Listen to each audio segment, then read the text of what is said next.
Well, I got Shy and Reese right here, and they're gonna tell you the one most important thing you should learn to get to China. By the way, if you don't know me, my name's Kwadwo. I'm creator here at Elementary Chinese, where I teach you to learn the everyday Chinese you need to get what you want. So like, if you do come to China, Chinese is hard. You need to pace yourself and learn. Remember, just start with something very simple so that you learn that, you experience success, and you keep your motivation up. DJ Shy, Yes. she's blowing up right now in Shanghai. Go check out her Instagram. It's DJ.SHAI.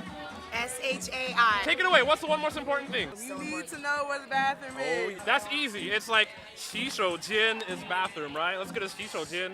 洗手间. 洗手间, and then you say 在哪儿, right? 在哪儿. And if you forget that, you gotta do the international pee-pee dance, right?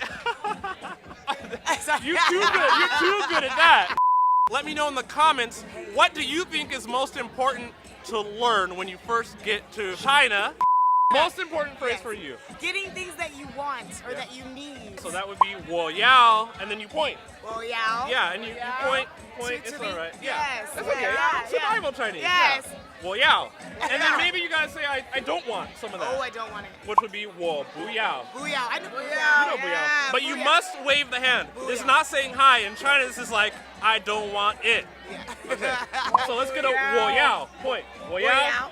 我要, 我要, and 我不要.